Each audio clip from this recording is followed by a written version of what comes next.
پوری کائنات میں، عالم انسانیت میں آپ اس کائنات کے ذرے ذرے کو دیکھیں، خدا قسم ایسی ایسی نشانیاں ملیں گی، انسان حیران رہ جاتا ہے۔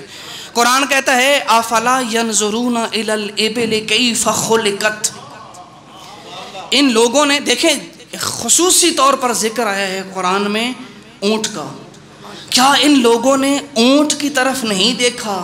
کیف خلقت، اللہ نے اسے کیسا بنایا ہے بھائی، اس کے وجود میں کیسرے اسرار و رموز اللہ نے رکھے ہیں۔ اللہ نے خود تخلیق کیا اور خود ہی قرآن میں کہا افلا ینظرون، یہ لوگ دیکھتے کیوں نہیں ہیں اس اونٹ کی طرف، کیف خلقت، کہ اس کو کیسے پیدا کیا ہے، وَإِلَى السَّمَاءِ كَيْفَ رُفِعَتْ۔ بھائی آپ کے گھر شادی ہو، ایک ٹینٹ لگانا ہو تو 4 بانس لگاتے ہو، تب جا کے ایک ٹینٹ کھڑا ہوتا ہے۔ اتنا بڑا آسمان کا شامیانہ بغیر عمودوں کے کھڑا ہے، کچھ تو نشانی ہے۔ وَإِلَى السَّمَاءِ كَيْفَ رُفِعَتْ، کہ ہاں آسمان کی طرف نہیں دیکھتے کہ اسے کیسے بلند کیا گیا۔ وَإِلَى الْأَرْضِ كَيْفَ سُطِحَتْ، یہ لوگ زمین کی طرف نہیں دیکھتے کہ اس کو کیسا خوبصورتی سے بچھایا گیا ہے، کیسا بچھایا گیا۔ لیکن یہاں سوچنے کی بات ہے کہ اللہ نے قرآن میں اونٹ کی مثال کیوں دی؟ آیت اللہ دستغیب شرازی نے اپنی کتاب کشکول میں حیات الحیوان دمیری کی کتاب سے ایک حقیقت لکھی۔ وہ کہتے ہیں کہ اونٹ کے وجود میں ایسے اسرار و رموز ہیں، انسان پریشان ہو جاتا ہے۔ ایک اور بات بھی لکھی توحید کتاب کے اندر، کہتے ہیں کہ افلاطون جو تھا اس کو کسی نے بتایا کہ عرب معاشرے کے اندر ایک جانور ہے، کیونکہ زیادہ اونٹ صحراؤں میں ہوتے تھے، عرب علاقوں کے اندر ہوتے تھے، تو کسی نے جا کے افلاطون کو خبر دی کہ اس علاقے میں میں نے ایک عجیب و غریب جانور دیکھا ہے۔ ساخت بتائی، لمبی ٹانگیں ہیں، کوہان ہے بنی ہوئی، تو فوراً افلاطون بولا یقیناً اس کی گردن بھی لمبی ہوگی، یقیناً اس کی گردن بھی لمبی ہوگی، کیونکہ نیچرلی جس کی ٹانگیں لمبی ہیں اور کوہان ہے، نیچرلی اس کو اپنی خوراک کھانے کے لیے اور اٹھنے بیٹھنے کے لیے چھوٹی گردن سے وہ گزارا نہیں کر سکتا، اس کے لیے بڑی گردن ہوگی۔ اور لکھتے ہیں کہ واحد جانور ہے جو 10 دنوں تک پیاس محسوس کر سکتا ہے، پیاس یعنی 10 دن تک اس کو کوئی فیل نہیں ہوتی، 10 دنوں تک بغیر پانی پیے رہ سکتا ہے، اسی لیے صحراؤں کا جہاز کہتے ہیں اسے، صحراؤں کا جہاز۔ اور اللہ نے اس کو ایک تھیلی دی ہے نا، تھیلی نما چیز اس کے منہ کے قریب ہوتی ہے، یہ ایک دفعہ پانی بھر لیتا ہے اور سفر میں جہاں کی ضرورت ہوتی ہے وہ خود ہی اس سے پیتا رہتا ہے۔ کتنی ساری نشانیاں آپ دیکھیں، ایک جانور ہے لیکن نشانیاں ایسی۔ اچھا آپ کو بتاؤں ایک بڑی لطیف بات، میں خود پڑھ کے حیران ہوا، اونٹ کو سب سے زیادہ کیا پسند ہے؟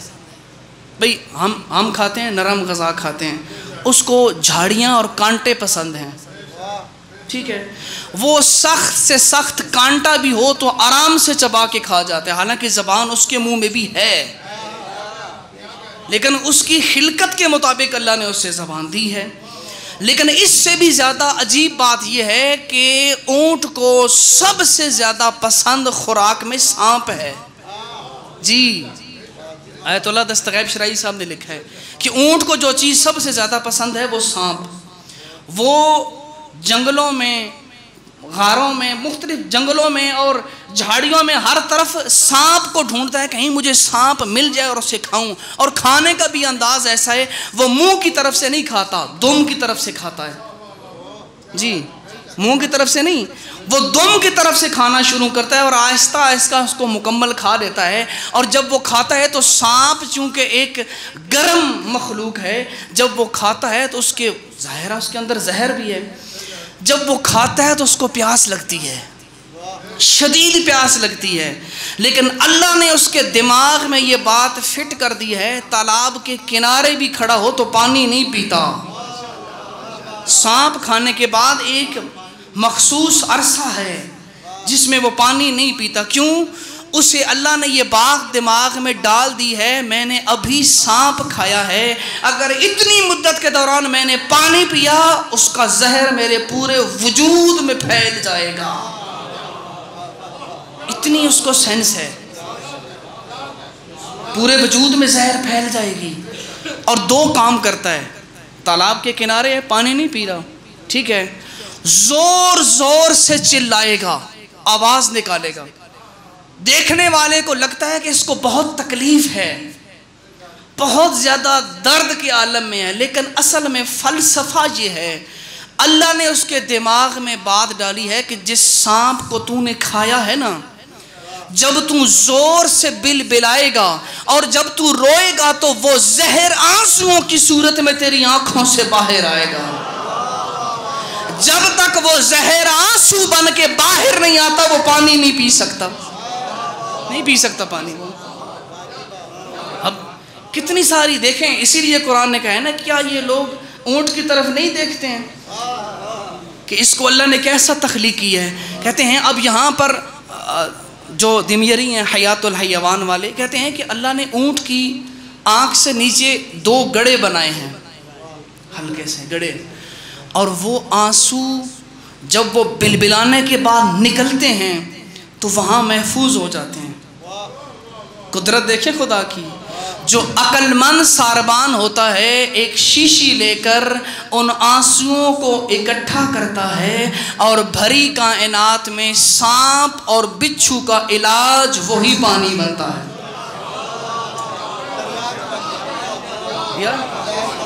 سانپ اور بچھو کہیں کاٹتا ہے, وہاں پر وہ پانی لگاؤ, انسان کو موت نہیں ہوگی. زہریلے سے زہریلا سانپ کاٹ جائے, وہ اونٹ کے آنکھوں سے نکلے ہوئے آنسو اس کے لیے شفا بنتے ہیں. تو حق بنتا ہے نا اس خدا کے سامنے سجدہ کرو. غور نہیں کرتے ورنہ کائنات بھری پڑی ہے نشانیوں سے.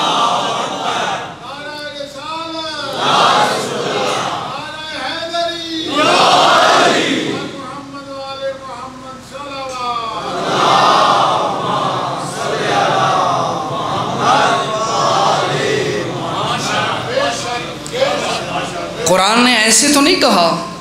قرآن میں اللہ نے ارشاد فرمایا ہے سورہ طٰہٰ کی آیت نمبر 50 میں, ربنا الذی اعطی کل شیء خلقہ ثم ہدی. موسیٰ علیہ السلام نے فرعون کو جواب دیا تھا, ربنا الذی, ہمارا رب وہ ہے, اعطی کل شیء خلقہ, کہ جس شے کو اللہ نے تخلیق کیا ہے, تخلیق کرنے کے بعد ثم ہدی, کچھ ہدایات اس کی نیچر اور فطرت میں رکھ دی ہیں, اس کی تخلیق میں رکھ دی ہیں, اس کی ذات میں ایسا ایک سسٹم فٹ کر دیا ہے کہ جب بھی اسے ضرورت محسوس ہوتی ہے تو نیچرلی خود بخود وہ اپنا کہیں نہ کہیں سے حل ڈھونڈ لیتا ہے. نہج البلاغہ میں خطبہ نمبر 196 مولا کائنات علی بن ابی طالب نے فرمایا, اللہم صلی علی محمد وآل محمد. امام فرماتے ہیں اللہ کے بارے میں, یعلم عجیج الوحوش فی الفلاوات, وہ خدا ایسا ہے بیابانوں میں چوپایوں کے نالے کی آواز سنتا ہے. میں نے کہا تھا اونٹ بلبلاتا ہے, اونٹ بلبلاتا ہے, اور اس بلبلانے کی آواز کو خدا سنتا ہے, اور وہ سننے والا خدا اس کے وجود میں موجود زہر کو آنسوؤں کے ذریعے نکال دیتا ہے. علی فرماتے ہیں وہ خدا جانتا ہے کہ ان صحراؤں میں, ان جنگلوں میں کون کون سے جانور ہیں جو اسے پکار رہے ہیں. اور اس کے بعد مولانا نے فرمایا وَاخْتِلَافِ النِّينَانِ فِي الْبِحَارِ الْغَامِرَاتِ, وہ سمندروں کی گہرائیوں میں مچھلیوں کی آمد و رفت کو بھی جانتا ہے. وہ جانتا ہے بچوں نے ماں کو نہیں دیکھا لیکن دیکھے بغیر یہ اپنے وطن تک پہنچ جائیں گے, دیکھے بغیر اپنے وطن تک پہنچ جائیں گے. مولا کائنات نے کہا وہ ذات جانتی ہے, وہ ذات جانتی ہے کہ بیابانوں میں اسے کون پکار رہا ہے, سمندروں کی گہرائیوں میں اس کی آمد و رفت کا علم رکھتا ہے.